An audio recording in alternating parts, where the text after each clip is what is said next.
Okay boys, so we're just going to continue on from where we're up to over here. So we've got so far a y-intercept of -9 and two x-intercepts of -1.5 and 3. So we're going to take those two x-intercepts of -1.5 and 3 and average them.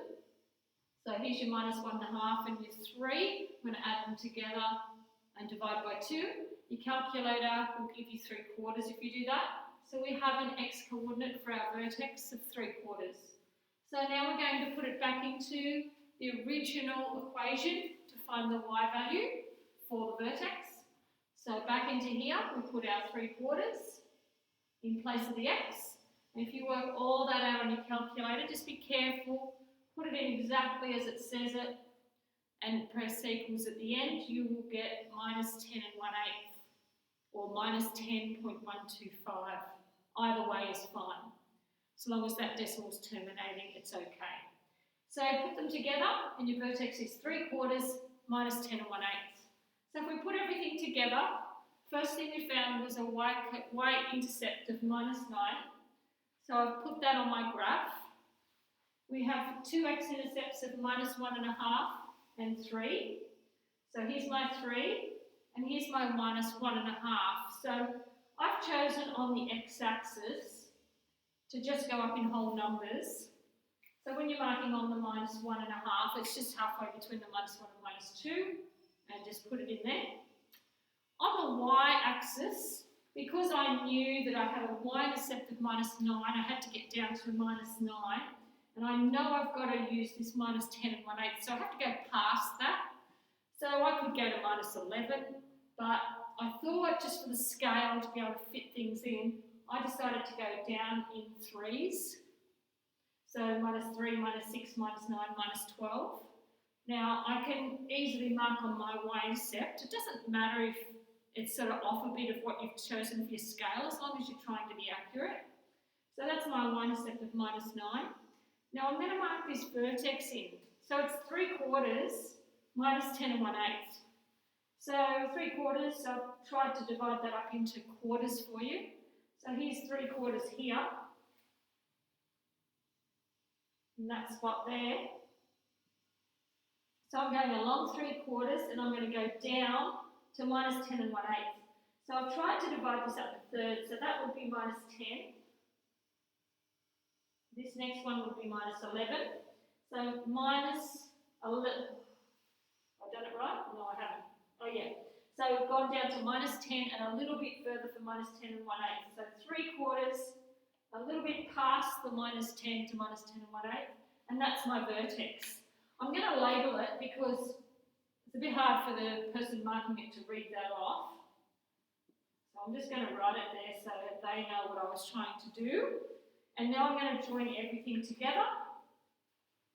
So through our x-intercept, down to our vertex turn, back up through the y-intercept and the other x-intercept, and that's your graph.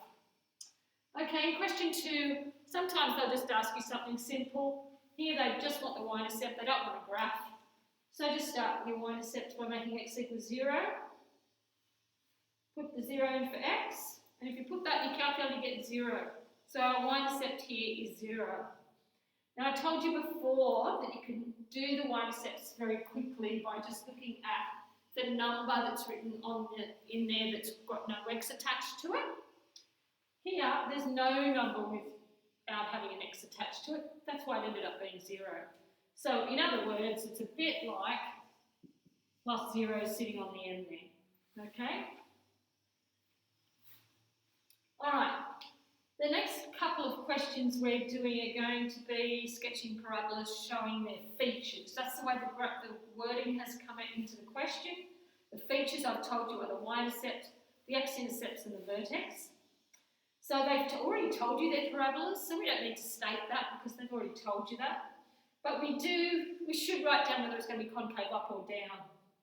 Now, I've written over here, big note, do not expand until you have to.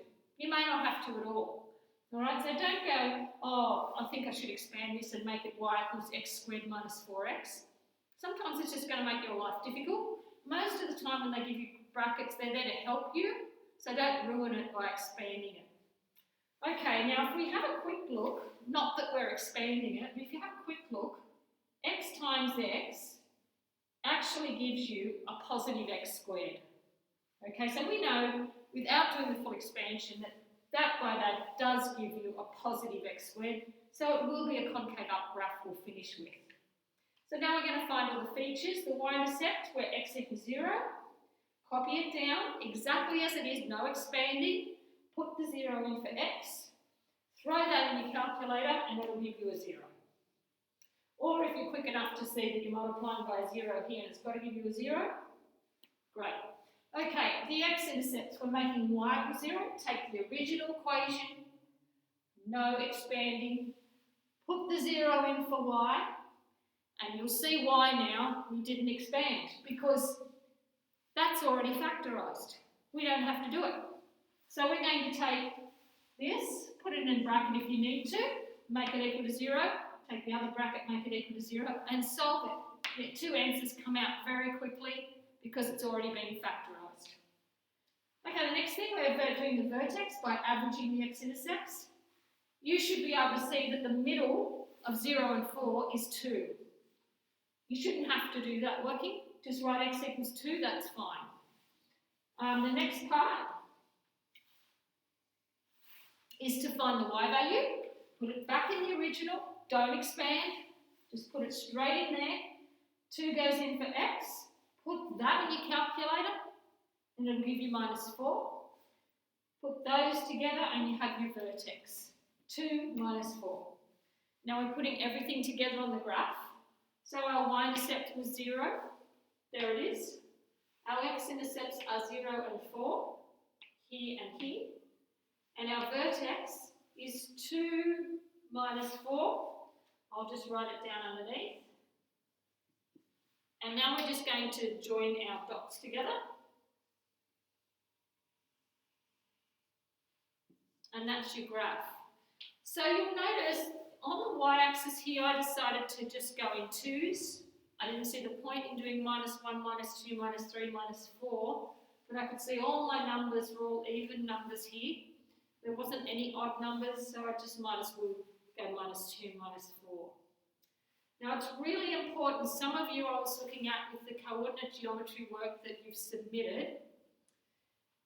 When you're doing graphs, now you were doing, for me, you were doing graphs of 2 straight lines. We were looking at points of intersection at the end of that last topic. Some of your graphs are not good enough. Here we don't need a ruler for our parabola. You did need a ruler for your straight lines. If something's a straight line, it has to be straight. So you do need a ruler to graph it. The x and y axes for all graphs have to be done with rulers. So don't try and just roughly draw it. Some of you are not putting x and y on your axes. They have to be there. Also, when you're doing your markings, some people are just writing 1, 2, 3, 4 with no mark. You've actually got to do a mark, mark, mark, mark, and then write 1, 2, 3, 4. Okay? Some people don't even have any numbers on their axes, which means the graph is completely meaningless. All right? If you look at the coronavirus graph that they were talking about in every time that Scott Morrison gets up to talk to the media, then they put the chief medical officer on and he shows the graph. Their graph has got something written on the bottom axis, and that is the date, to show you the date of what's happening with the coronavirus cases. And on the vertical axis, it has something written on there. They've actually got 2 graphs on one, so some of them are about the number of new cases on the vertical axis. Some of them are about, can't remember what the other one is. Some of them are the daily cases, all right? So they have one line graph being drawn, which actually is starting to flatten when they say flatten the curve, and the other one is a column graph that they're drawing. But if they didn't have anything written on the axes, that graph would be totally meaningless. Okay, so we have to have x, we have to have y, and we have to have the numbers. Ruler has to be drawn for x and y axes, and for the straight line graphs in the last topic, that has to be done with a ruler. Our curves, we just draw freehand. Okay, the next question we're doing is B. y equals minus x squared plus 4x plus 5. This question will be badly done in the exam if you don't be careful with it. So we can see it's got a negative x squared. So it's going to be a concave down graph, this one. It's going to look like that. So we're going to find our features, the y-intercept where x equals 0. Copy the equation down as it stands. Put the 0 in for x. Now on this one, be careful. If you don't use brackets here, when you're doing it, you can make errors with your answer. Okay, so if that's what it looks like here, you make sure your calculator looks like that, especially when we're dealing with negatives and powers. Be very careful. Okay, so we end up with y equals 5 for our y-intercept. But again, remember you could do it quickly by just looking at the number that doesn't have an x on it. That's your y-intercept. Okay, the x-intercepts are when y equals 0. So just put 0 in for y. Now, you come across this, and this is where it's going to be very badly done if you're not careful. So, I do not want to be factorising. Some of you, on the last few questions where we were solving quadratic equations, some of you were trying to put a minus in both brackets. It's a mess. You can't do that. It's going to be wrong. You're going to make mistakes all over the place. If you already have a 0 here, which we do because y was 0 and we replace the y with a 0, at this point, you can change all of these terms to the left-hand side and they can all change signs. So every one of these terms are all coming across to the left-hand side. So the minus x squared comes over here to become positive x squared. The plus 4x comes over here to be minus 4x. The plus 5 comes over here to be minus 5. We've got nothing left over there now, so you can write a 0 there. Okay, and thanks to Zach for fixing up my error on the last one where I didn't change one of the signs. Every one of them has to change their sign. Okay, so the product is minus 5, the sum is minus 4. Do your factor pairs, we've only got one pair here. So when we do our factors, we end up with x plus 1 and x minus 5 equals 0. Now at this point, if you're getting good enough at these that you don't need to make each bracket equal to 0, if you can see that this is going to give you x equals minus 1, and this bracket will end up giving you 5, you can write those down.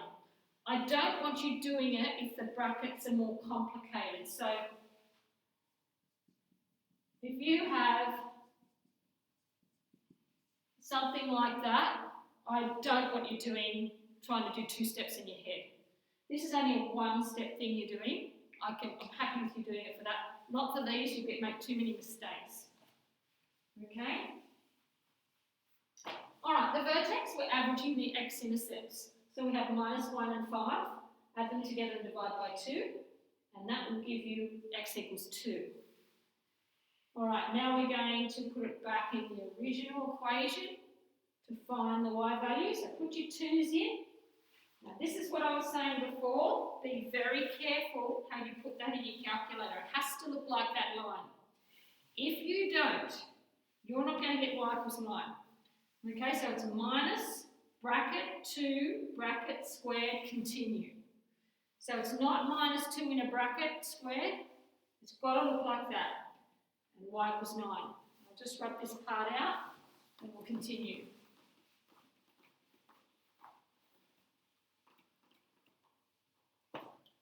Okay, so our vertex is 2, 9.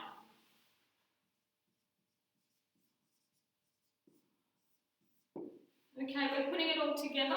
So we have a y-intercept, x-intercepts, and a vertex. So this is how we do it. We look quickly with the y's. Our y-intercept is 5, and our vertex has got a y value of 9. So we have a 5 and a 9 we have to deal with on the y-axis. So I need to go up as high as 9.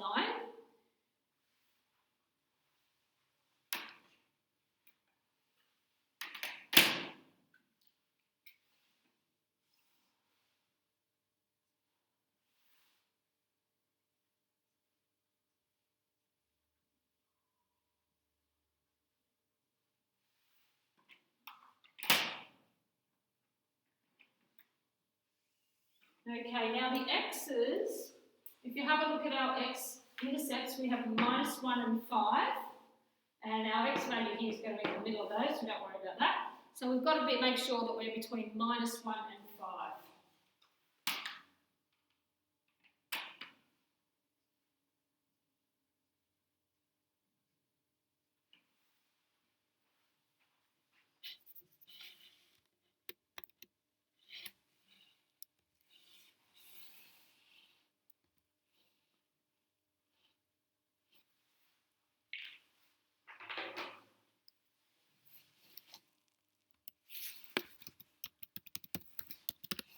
Okay, sorry about that, bit of a technical glitch.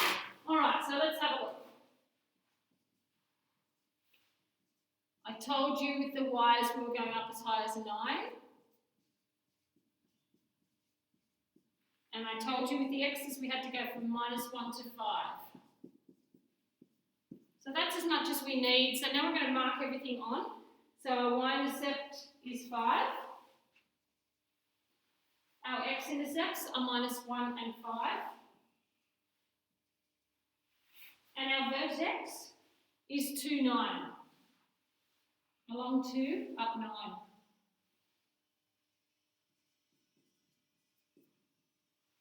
Okay, so we're just going to join our dots. Make sure you turn at the vertex. Whoops. Trying to make it look a little bit smoother than that.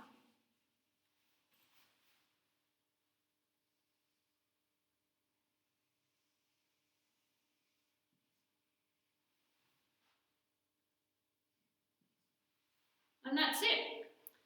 Okay, I don't think you should have too many problems with the homework, but please make sure that you do things like, if you get one like this, don't expand it.